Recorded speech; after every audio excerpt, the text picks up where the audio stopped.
শেষ পর্যন্ত হ্যাঁ ভোট জয়যুক্ত হয়েছে। এখন হ্যাঁ ভোট জয়যুক্ত হলে জামাত কেন জিততে পারলো না, এটা অনেকের মনে প্রশ্ন। কারণ হ্যাঁ ভোটটা ছিল জামাতের, এনসিপির এবং জামাত জোটদের। বিএনপি কিন্তু হ্যাঁ ভোটে ততদিন ক্যাম্পিং করেনি, মাত্র একদিন তারেক রহমান হ্যাঁ ভোটের পক্ষে কথা বলেছে। তাহলে কিভাবে জামাত হেরে যায় কিন্তু হ্যাঁ ভোট জিতে যায়? এর অন্যতম কারণ হচ্ছে জামাত ক্ষমতা আসলো কি আসলো না, এইটা ডক্টর ইউনূসের কোনো সাবজেক্ট না। ডক্টর ইউনূসের ভবিষ্যৎ ক্লিয়ার রাখার জন্য হ্যাঁ ভোট জেতা খুবই জরুরি, এবং ডক্টর ইউনূস তারেক রহমানকে দিয়ে এটা করিয়েই ক্ষমতায় দিয়ে এখন ডক্টর ইউনূসের সেফ এক্সিট নেওয়ার পালা। এখন চিন্তা করেন বাংলাদেশে হ্যাঁ ভোট পড়েছে কত?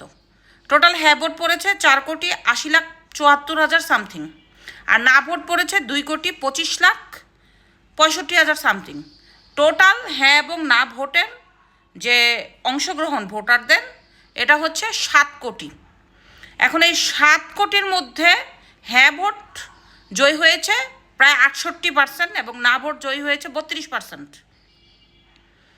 তাহলে হ্যাঁ ভোট কীভাবে জয় হয়? এখন বলতে পারেন যে না ভোট তো জিতেছে মাত্র 32, কিন্তু পুরো বাংলাদেশে তো ভোটার আছে 13 কোটি, মানে 2,77,00,000। 2,77,00,000-র মধ্যে 7 কোটি অংশগ্রহণ করেছে, এটা ইউনূসের হিসাবে, কিন্তু অংশগ্রহণ তো অনেক কম। তো ইউনূসের হিসাবে যদি আমরা ধরে নেই আপনার 7 কোটি যদি অংশগ্রহণ করে, তাহলে এখানে 60% মানুষ অংশগ্রহণ করেছে। তো এখানেই তো না ভোট দিয়েছে প্রায় 40%, যেহেতু তারা ভোট দেয়নি। এরপর আবার না ভোটের মধ্যে হ্যাঁ এবং নার মধ্যে 30% না জিতেছে, তাহলে 70% বাংলাদেশের মানুষ হ্যাঁ ভোটের বিপক্ষে, না ভোটের পক্ষে।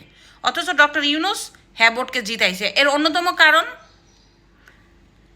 বাংলাদেশে যেভাবে সংবিধানের অপব্যবহার করে ডক্টর ইউনূস 17 মাস ক্ষমতায় ছিল, যদি না ভোট জয়ী হতো তাহলে ডক্টর ইউনূসের এভাবে গলায় ফাঁসি হতো।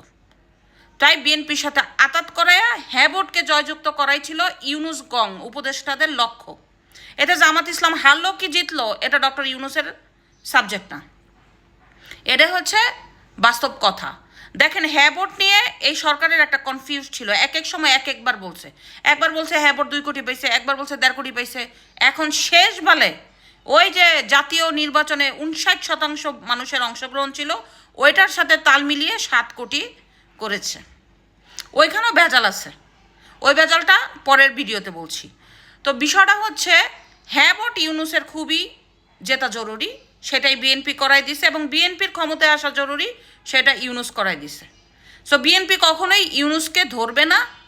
ইউনূস যে 17 মাসে দেশে 12টা বাজাই দিছে, পদ্মা সেতুর ঋণ দেয় নেই, বাংলাদেশের ঋণ ছিল শেখ হাসিনার 17 বছরে 2 লক্ষ কোটি টাকা, সেটা 23 লক্ষ কোটি টাকায় গেছে। ওটাও বিএনপি ধরবে না, কারণ বিএনপির ক্ষমতা পাইছে আর ইউনূস সেফ এক্সিট নিবে। এর জন্যই হ্যাঁ ভোট জিতাইছে ভবিষ্যতের চিন্তা করে। এটা হচ্ছে বাস্তব কথা।